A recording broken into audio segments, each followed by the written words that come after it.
नमस्कार।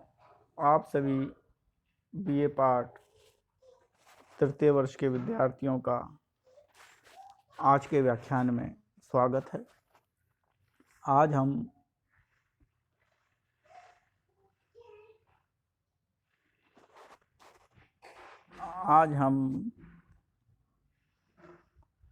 हमारी सेकंड पुस्तक का जो प्रथम इकाई है, विविधता में एकता, उस पर चर्चा करने जा रहे हैं। आज से पूर्व के व्याख्यान में हमने भारतीय समाज के अध्ययन क्षेत्र से संबंधित ग्रंथों की बात की थी और भारतीय समाज का एक कालक्रमिक विश्लेषण पर चर्चा की थी। आज हम भारतीय समाज की विशेषताओं पर चर्चा करेंगे। भारतीय समाज की विशेषताएं अपने आप में संपूर्ण विश्व में अलग हैं। यहाँ कुछ ऐसी संस्थाएं भी पाई जाती हैं जो विश्व में किसी भी अन्य समाजों में देखने को नहीं मिलती। उदाहरण के लिए जाति प्रथा, संयुक्त परिवार प्रणाली, जजमानी प्रथा, वर्ण व्यवस्था, आश्रम व्यवस्था, कर्म व्यवस्था, ये सभी व्यवस्थाएं अद्वितीय व्यवस्थाएं हैं जो विश्व के किसी भी समाजों में देखने को नहीं मिलती। फिर भी भारतीय समाज की जिन विशेषताओं पर हम चर्चा करेंगे उनमें पहली विशेषता है प्राचीनता एवं स्थायित्व। भारतीय संस्कृति एवं समाज विश्व की प्राचीन संस्कृतियों एवं समाज व्यवस्थाओं में से एक हैं। समय के साथ साथ मिस्र, यूनान, रोम, सीरिया आदि की प्राचीन संस्कृतियां नष्ट हो गई और इन संस्कृतियों के केवल अवशेष ही बचे हैं। परंतु भारतीय संस्कृति व समाज व्यवस्था आज भी जीवित है। विवाह, परिवार प्रणाली, जाति, ग्राम पंचायत आज भी भारतीय समाज में अपना स्थान रखती हैं। अतः यह जो भारतीय समाज है वह विश्व का सबसे प्राचीन समाज है और विश्व का सबसे प्राचीन समाज होने के साथ साथ यह स्थायी भी है। उदाहरण के लिए विश्व की कई संस्कृतियां, जिसमें मेसोपोटामिया की सभ्यता, मिस्र की सभ्यता, रोम की सभ्यता, यूनान की सभ्यता आदि भारतीय समाज जितनी ही प्राचीन थी परंतु वे आज नष्ट हो चुकी हैं, उनके केवल अवशेष ही बचे हैं। परंतु भारतीय संस्कृति आज भी अपनी विरासत को, अपनी संस्कृति को सहेजे हुए रखे हुए है। दूसरी विशेषता है समन्वयवादी दृष्टिकोण। विभिन्न आक्रमणकारी सांस्कृतिक समूहों के प्रभाव से भारतीय संस्कृति नष्ट नहीं हुई है, अपितु उनमें समन्वय एवं एकता स्थापित हुई है। दीन इलाही धर्म, सूफी सभ्यता से आध्यात्मवाद, योग, साधना, रहस्यवाद आदि इसके विशेष उदाहरण हैं। भारतीय संस्कृति का जो दृष्टिकोण है वह समन्वयवादी दृष्टिकोण है। विभिन्न आक्रमणकारी संस्कृतियां भारतीय समाज में प्रवेश करती हैं और भारतीय संस्कृति को नुकसान या समाप्त करने का प्रयास भी करती हैं, परंतु भारतीय संस्कृति में पाया जाने वाला समन्वयवादी दृष्टिकोण भारतीय संस्कृति को नष्ट नहीं होने देता और विदेशी आक्रमणकारी संस्कृतियों को अपनी संस्कृति के साथ जोड़ लेता है, उनके साथ उनका समन्वय स्थापित करता है और समन्वय स्थापित करके एक अलग ही नई संस्कृति को जन्म देता है। उदाहरण के लिए दीन इलाही धर्म, सूफी सभ्यता का जो आध्यात्मवाद है उसकी स्वीकारोक्ति, योग, साधना और रहस्यवाद जैसे जो तत्व हैं, ये भारतीय संस्कृति में विदेशी संस्कृतियों के प्रभाव का समन्वयवादी दृष्टिकोण प्रकट करते हैं। अतः भारतीय संस्कृति का जो दृष्टिकोण है वह समन्वयवादी दृष्टिकोण है। तीसरा है आध्यात्मवाद। धर्म एवं आध्यात्मिकता भारतीय समाज व संस्कृति की आत्मा है। भारतीय संस्कृति में भौतिकवाद का कोई महत्व नहीं है। शारीरिक सुख के स्थान पर मानसिक एवं आध्यात्मिक सुख को सर्वोपरि माना गया है। भारतीय संस्कृति की जो यह विशेषता है आध्यात्मवाद, यह अपने आप में सबसे महत्वपूर्ण विशेषता है। भारतीय संस्कृति में धर्म और आध्यात्मवाद का विशेष महत्व है और इसे भारतीय संस्कृति की आत्मा भी माना जाता है। भारतीय संस्कृति में भौतिकवाद का कोई भी महत्व नहीं है। भौतिकवाद को भारतीय संस्कृति में तुच्छता के आधार पर, एक पतन के दृष्टिकोण के आधार पर देखा जाता है। शारीरिक सुख के स्थान पर भारतीय संस्कृति में आध्यात्मिक सुख और मानसिक सुख को सर्वोच्च माना जाता है। इस तरह भारतीय संस्कृति का जो ये आध्यात्मवादी दृष्टिकोण है या जो विशेषता है, यह भी अपने आप में विशेष है। अगली जो भारतीय संस्कृति की विशेषता है वह है धर्म की प्रधानता। वेद, उपनिषद, पुराण, महाभारत, रामायण, भगवत गीता, कुरान, बाइबिल का भारतीय समाज में गहरा प्रभाव है।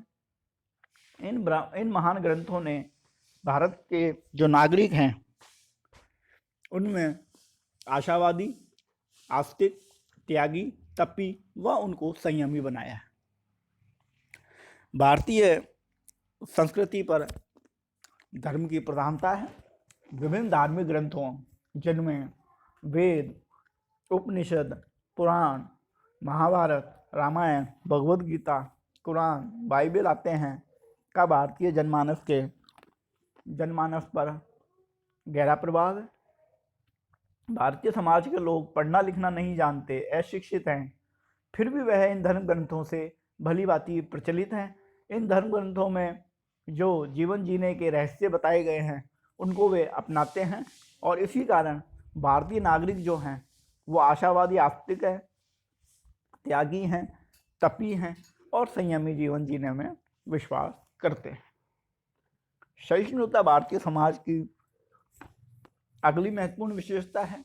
सहिष्णुता से आशय भारत में जो विभिन्न धर्म हैं, विभिन्न जातियां हैं, विभिन्न प्रजातियां हैं और विभिन्न संप्रदाय हैं के प्रति उदारता के भाव से लगाया जाता है। अर्थात अपने धर्म के साथ साथ, अपनी जाति के साथ साथ, अपनी प्रजाति के साथ साथ, अपने संप्रदाय के साथ साथ दूसरे धर्म, जाति, प्रजाति एवं संप्रदाय के लोगों के प्रति भी उदारता का भाव ही सहिष्णुता है और यह भाव भारतीय संस्कृति की महत्वपूर्ण विशेषता है। इसी भाव के कारण भारतीय संस्कृति का जो समन्वयवादी दृष्टिकोण है वह भी मजबूत होता है। अगली जो भारतीय समाज की जो विशेषता है वह है अनुकूलनशीलता। भारतीय संस्कृति अपने दीर्घ जीवन के लिए समय चक्र और परिस्थितियों के अनुरूप सदैव समाज के साथ सामंजस्य करती है। ये इसी कारण यह आज भी बनी हुई है। अनुकूलनशीलता से आशय समय और स्थान के सापेक्ष स्वयं को परिवर्तित करने से लगाया जाता है और यह जो अनुकूलनशीलता है यह भारतीय समाज की महत्वपूर्ण विशेषता है। भारतीय समाज अपने लंबी संस्कृति को बनाए रखने के लिए अपना सामंजस्य करती रहती है, इसी कारण यह आज भी बनी हुई है। अगली जो विशेषता है भारतीय समाज की वह है विचार और आदर्श। सादा जीवन और उच्च विचार का सिद्धांत अपरिग्रह को श्रेष्ठता प्रदान करता है। इस आदर्श और विचारधारा से प्रेरित प्राणी विश्व कुटुंब का सदस्य होता है। भारतीय संस्कृति का जो विचार और आदर्श है वह है सादा जीवन और उच्च विचार और साथ ही अपरिग्रह, अर्थात अपने को जितना आवश्यक है उतना ही संग्रह करना, लालच की मनोवृत्ति को त्यागता है। अतः ये जो भारतीय समाज और संस्कृति के आदर्श और विचार हैं ये वसुधैव कुटुंबकम के विचार को उत्पन्न करते हैं और इस कारण भारतीय समाज विश्व के सभी समाजों में अपने आप को श्रेष्ठ स्थापित करता है। वर्णाश्रम वर्णाश्रम भारतीय प्राचीन संस्कृति की सबसे महत्वपूर्ण विशेषता है। वर्ण एवं आश्रम को भारतीय मनीषियों ने समाज को 4 वर्गों में और मनुष्य के जीवन को 4 वर्गों में विभक्त करके निर्मित किया है। और यह जो समाज का वर्गीकरण है या व्यक्ति के जीवन का वर्गीकरण है, यह वर्गीकरण समाज के प्रति और व्यक्ति के अपने स्वास्थ्य के प्रति व्यक्ति को सचेत करता है। इससे समाज में संतुलन स्थापित होता है, व्यक्ति के जीवन में संतुलन स्थापित होता है। और ऐसी जो व्यवस्था है, ये वर्णाश्रम व्यवस्था विश्व के किसी भी समाजों में देखने को नहीं मिलती है और भारतीय समाज की यह अभूतपूर्व विशेषता मानी जाती है। इसके अलावा कर्म एवं पुनर्जन्म का सिद्धांत भारतीय संस्कृति में गहराई से बैठा हुआ है। भारतीय संस्कृति में कर्म को अत्यधिक महत्व दिया गया है और यह माना जाता है कि अच्छे कर्मों का फल अच्छा और बुरे कर्मों का फल बुरा मिलता है। श्रेष्ठ कर्म करने वाले व्यक्ति को अगला जीवन उच्च योनि में मिलता है और सुखी जीवन व्यतीत करने का उसे अवसर प्राप्त होता है। भारतीय संस्कृति कर्मवाद को स्वीकार करती है। कर्म के आधार पर भारतीय समाज में जीवन को अगली पीढ़ी को अगले जीवन को परिभाषित किया जाता है। अतः कर्म एवं पुनर्जन्म का सिद्धांत भारतीय समाज की अगली महत्वपूर्ण विशेषता हो जाती है।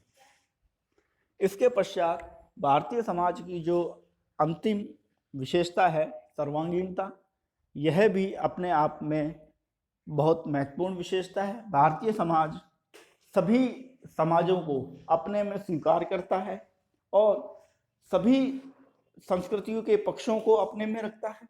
इसी कारण सर्वांगीणता जैसी विशेषता भी भारतीय समाज में देखने को मिलती है। इस प्रकार भारतीय समाज की इन विशेषताओं के अध्ययन के आधार पर हम भारतीय समाज में जो विविधता और एकता के तत्व हैं उनका अगले व्याख्यान में अध्ययन करेंगे। और इस प्रकार भारतीय समाज की जो ये 10 विशेषताएं हैं, ये 10 विशेषताएं महाराजा गंगा सिंह विश्वविद्यालय के परीक्षा पत्र में मध्यम प्रश्नों के रूप में पूछी जा सकती है, 8 नंबर के अंकों में पूछी जा सकती है और विशेष रूप से एक बड़ा प्रश्न भारतीय समाज की विशेषताओं की आलोचनात्मक व्याख्या के रूप में भी बन सकता है।